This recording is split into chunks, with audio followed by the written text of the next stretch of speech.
Saudações, nossos seguidores, saudações a todos que curtem os nossos conteúdos, saudações a você que nos assiste pela primeira vez, saudações a todos.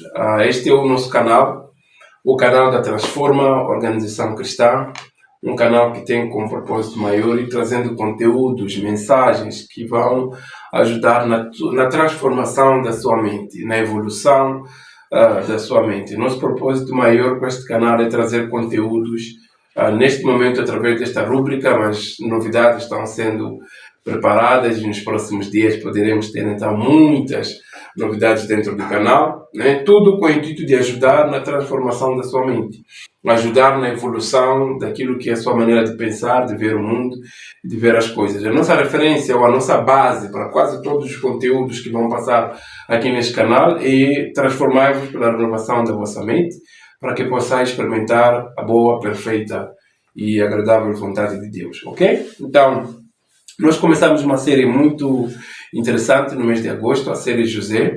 É uma série baseada na história de vida de um jovem chamado José, que nós estamos a acompanhar. Já vamos agora no 5º episódio.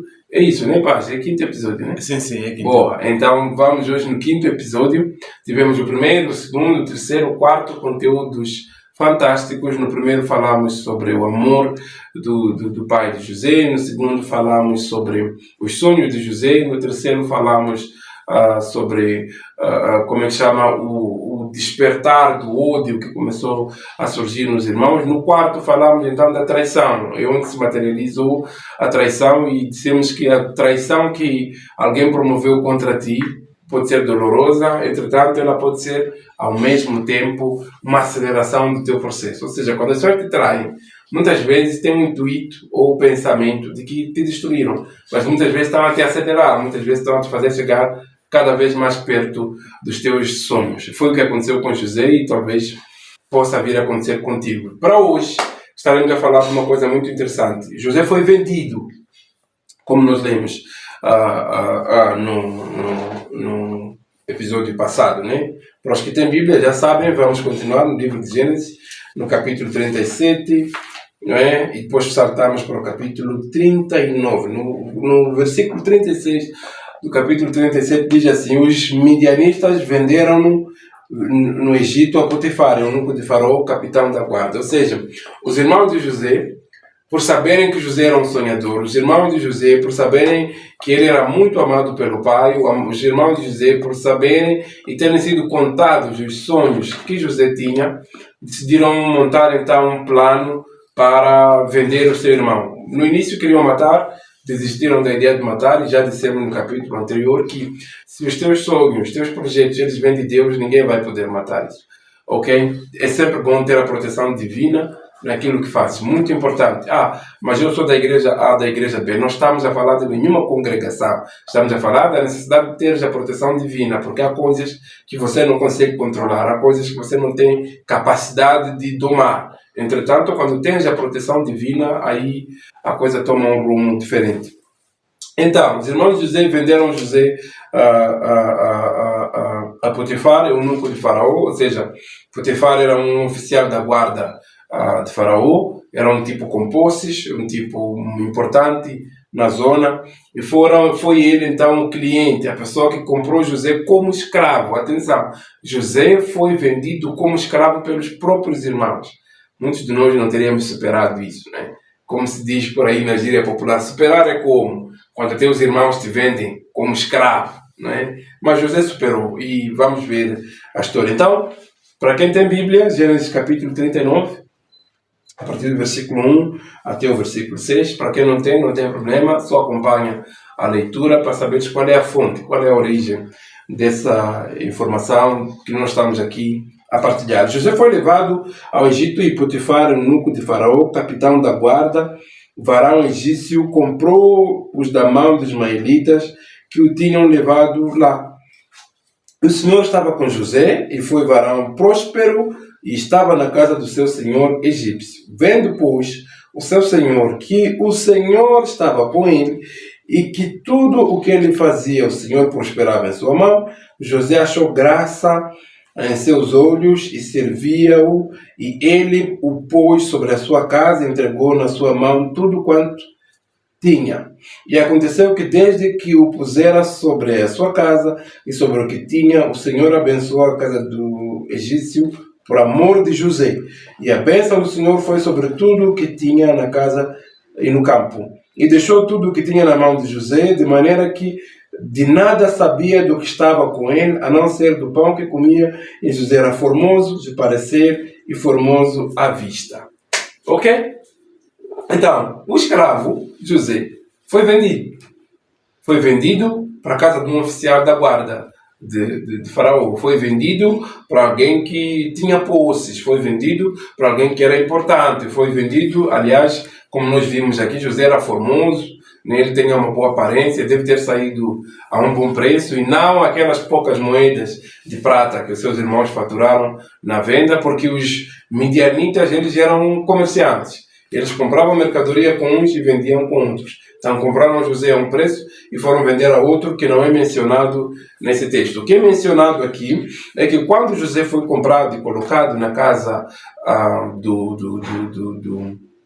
Potifar, ele passou a servir ali como escravo, passou a trabalhar ali como escravo, passou a integrar o corpo dos outros trabalhadores que Potifar já tinha, passou a integrar o grupo das outras pessoas que já estavam a prestar serviços para José. Entretanto, para Potifar, entretanto José passou a ser mais um trabalhador. Aqui surge uma novidade muito interessante, não é?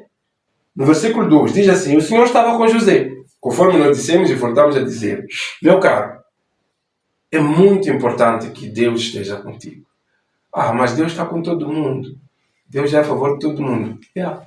Por acaso é. Mas será que é bem assim? É só assim? Deus está a favor de todo mundo? Quando se diz que Deus está com todo mundo, é na perspectiva do amor dele. Ele realmente ama todo mundo. Pecador, ímpio, mafioso, burlador, whatever. Deus ama todo mundo. E Ele quer que todo mundo seja salvo. Esse é um amor que Ele tem de uma forma abundante. E o desejo mesmo de Deus é que todos nós voltemos para Ele. Mas quando é que se diz que Deus estava com fulano de X de tal forma que tudo o que Ele faz prospera? Aí é outra conversa.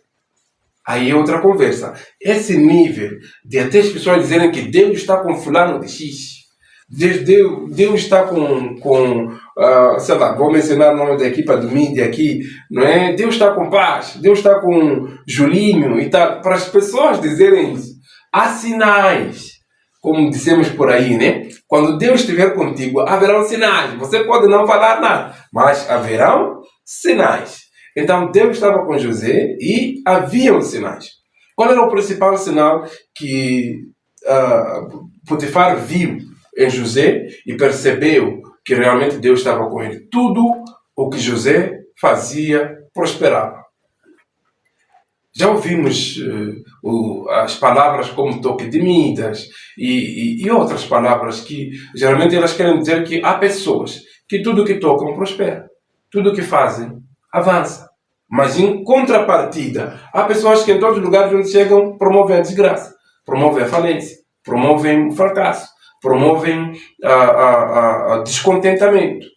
Há equipas, há empresas, há organizações que às vezes estão correndo um ritmo muito bom. Aparece um funcionário, um gestor, um chefe e tal, e a coisa fica extremamente complicada. Alguns até chegam a abandonar a empresa, alguns até chegam a pedir demissão, vão tratar de outras coisas e tal. Há igrejas, há ministérios, idem, em que o pastor, ele é como se fosse o principal impedimento de crescimento da própria igreja.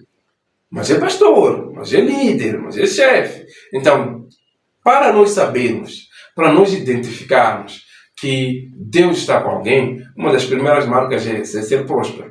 Mas então quer dizer que todo mundo que Deus está com ele é rico? Eu não falei de riqueza, eu falei de prosperidade. São coisas muito diferentes. E num conceito rápido, de uma definição rápida, é não faltar nada.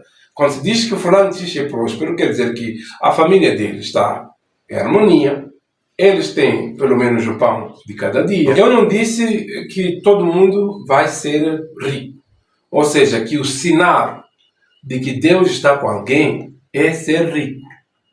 Não. O sinal de que Deus está com alguém é prosperidade, que não é a mesma coisa que riqueza. Já ouvimos, e muitas vezes temos ouvido isso, não, algumas igrejas têm a doutrina da prosperidade. Qual é o problema nisso? Não quero entrar aqui em polêmicas, mas qual é o problema? A prosperidade é uma promessa de Deus. A prosperidade é algo que Deus promete para os seus filhos.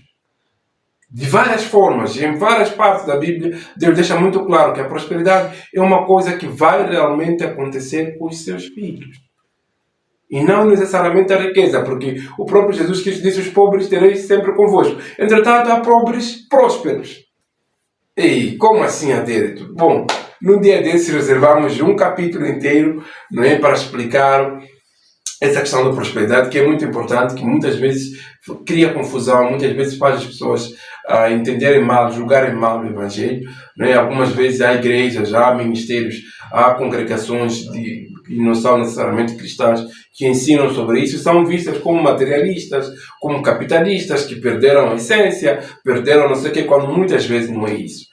A prosperidade é uma promessa de Deus. A prosperidade é algo que é um dos sinais daqueles que seguem a Deus. Se você diz que segue a Deus, independentemente da tua confissão religiosa, a prosperidade ela devia fazer parte da tua vida. Prosperidade, o que é que significa? Como eu disse, é você ter equilíbrio em todas as áreas. Tem a tua família em ordem, é muito importante essa questão. Não é? As tuas emoções em ordem, não é? Você tem o que comer no matabicho, no almoço, jantar, exceto em situações extremas, situações de guerra, as situações de secas, de cheias. Isso são situações extremas, mas normal, numa situação em que não está a viver situações extremas, isso tem que fazer parte, isso faz parte daquilo que é a vida das pessoas, que nós podemos de alguma forma dizer que Deus está com eles. Então aqueles que são pobres, então está a querer dizer que eles Deus não está com eles? Bom, Deus está. Deus está. Entretanto, como eu disse, se estiverem numa situação extrema, guerra, secas, desastres naturais e tal, tudo bem. Mas se Deus está contigo, você não está na guerra, não está no deserto, não passou um tsunami na tua zona, entretanto você não consegue se sustentar, ou seja, você, através do amor e a provisão de Deus, você não consegue ter o básico para ter uma tabicha ou um jantar. Há algumas coisas que você precisa aprender sobre o teu relacionamento com Deus. Não estou a dizer que isso não possa estar a acontecer, mas há algumas coisas que você precisa aprender, porque Deus diz na sua palavra, e como disse, isso poderemos eventualmente partilhar, que eu nunca vi o filho do justo a mendigar o pão. Primeiro. Segundo, ele diz: olha as aves do céu, olhem os lírios do campo, não semeiam, não fazem machado. Entretanto, nem o rei Salomão se vestiu melhor do que elas. Ou seja, Deus cuida dos seus. Deus cuida de mim, Deus cuida de ti e Deus cuida dos seus. Então, se você realmente tem o amor de Deus na tua vida, é suposto que esses sinais se manifestem na tua vida. Indo mesmo na questão de que está a bater, não é? Que quando eu me converter, não vou falar nada, mas haverão sinais. Então, se você já se converter, haverão sinais. Vocês não fazerem barulho. Então, haverão sinais em princípio, não é? Mas isso vai acontecer do dia para a noite? Não, claro que não. Claro que não. Há um processo para isso. Há um conjunto de aprendizados que Deus vai colocar à sua disposição para isso. Entretanto, quando você se converter, quando você começar a ir adorar a Deus no verdadeiro sentido, servir a Deus no verdadeiro sentido, às vezes você não precisa falar muito, mas sinais devem se manifestar. Então, José estava ali na casa de Potifar como escravo. Entretanto, haviam sinais de que Deus era com ele. Haviam sinais de que o Senhor era com José. Qual era o principal sinal? Tudo que José fazia prosperava. Tudo que ele tocava prosperava. E qual foi a consequência imediata disso? A consequência imediata foi de que Potifar confiou, deixou tudo o que ele tinha aos cuidados de José. Será que você que nos assiste, se fosse confiado uma empresa, um ministério, uma igreja, uma congregação, whatever, você faria prosperar? Ou isso seria o fim dessa organização? Ou seria o fim dessa empresa? Ou seria o fim desse ministério? Então, José, por Olha, uma coisa muito interessante aqui. Não confiaram primeiro José tudo, para depois ver as coisas a prosperar. Não. Viram as coisas pequenas que a ele eram confiadas a prosperar, como consequência foi confiado toda a casa. Muitos de nós não conseguimos ser confiados em 5 meticais. Muitos de nós não conseguimos ser confiados um armazém com uma mercadoria avaliada, por exemplo, em 5, 10, 15 mil meticais, roubamos. Já falamos isso de outra vez num outro vídeo. Somos desonestos num nível muito estranho. As pessoas não nos podem confiar nada, que nós fazemos a festa. E aí continuamos desgraçados, somos expulsos, somos despromovidos e culpamos os outros. Não, é fulano, fulano anda me perseguir. Não, é fulano, fulano não gosta de mim. Não, é fulano, não sei o quê. Não, epa, acho que são espíritos dos meus antepassados, tem que ir fazer cerimônia lá na zona. Meu irmão, muda lá o teu comportamento só, há de ver que esses espíritos vão deixar de te perseguir. Não, aquele meu vizinho, realmente quando me via chegar em casa com galinha, ele já ficava todo transtornado. Só pode ser ele. Vou procurar um curandeiro, vou consultar, porque não é possível as coisas estarem a andar mal para mim, quando na verdade no passado estavam a andar bem. Quando estavam a andar bem, qual era o teu comportamento? Qual era a tua postura? Como é que você se posicionava? Então, se nós queremos ser confiados em coisas grandes, nós temos que ser fiéis nas pequenas que já estão em nossas mãos. Nas minhas mãos não tem nada, está mentindo. Tem sempre alguma coisa. Há sempre um talento, há sempre um dom, há sempre uma oportunidade, há sempre uma porta. Seja fiel nessa, faça prosperar essa e depois será confiado em coisas maiores. Eu sou, por exemplo, na igreja ou no ministério em que eu estou, sou apenas o homem que limpa o chão. Limpa o chão. Limpa o chão até todo mundo pensar que está numa igreja diferente. Você poderá ser confiado em responsabilidades maiores. Eu estou na empresa, mas na empresa meu trabalho é só limpar. Infelizmente, eu às vezes tenho observado, né, sem citar aqui nome, pessoas que estão a trabalhar por uma determinada empresa, às vezes são pessoal de limpeza, pessoal de apoio, despacham a limpeza. Primeiro mês, segundo, terceiro, alto funcionário. Depois de sentir que já é da casa, pronto, começa a festa. Uma empresa com pessoas afetas à área de limpeza, tem teia de aranha, cheira mal. Não, se aumentasse o meu salário. Quando você foi contratado, não sabia o teu salário, não te informaram o teu salário. Não, porque o salário atrasou. Que tal você fazer a tua parte bem feita? Porque estamos há 3 ou 4 meses e não sei o que. Seja fiel, faça bem aquilo que está nas suas mãos. Só assim poderá ser confiado coisas maiores. Sobretudo se você diz que adora a Deus, independentemente da congregação, ou do ministério, ou da confissão religiosa que você faz parte. Principalmente se você diz que adora a Deus, porque nós somos ensinados que quando você adora a Deus, o teu primeiro patrão é Deus. Ou seja, tudo o que você faz como trabalhador, em primeiro lugar está a fazer para Deus. Em segundo lugar está a fazer para o teu patrão daqui da terra. Sabia disso? Bom, se não sabia, aproveita a aprender. O teu primeiro patrão é Deus. Então, se o teu primeiro patrão é Deus, faça com excelência aquilo que você está a fazer e permita que as pessoas que te observam digam que a mão do Senhor é com ele. José foi a tal nível. Então, meu amigo que é empresário, abriu uma empresa pequena hoje, abriu um negócio ali, começou uma bolada, sobretudo quando fazemos as boladas, às vezes achamos que mafiar é que é ser esperto, é que é ser o cara. É o contrário.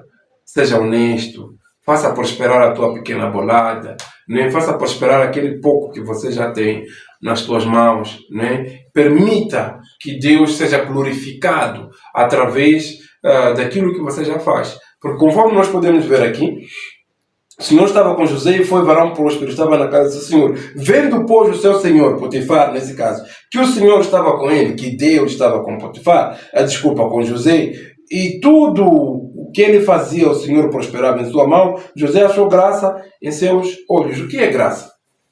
Bom, é um tema muito interessante. Graça é um favor imerecido. É quando as pessoas olham para ti e veem, como é que chama? E te abrem portas que provavelmente pelos teus recursos, pelas tuas possibilidades, você não teria. José era escravo.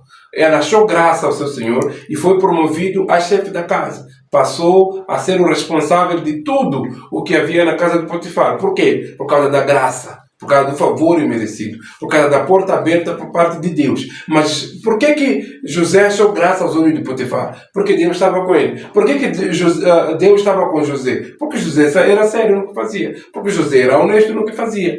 Então, se eu e você queremos prosperar no negócio, no trabalho, para você que é funcionário, você que é funcionário, não, porque salário atrasa muito. Meu caro, seja fiel naquilo que estás a fazer.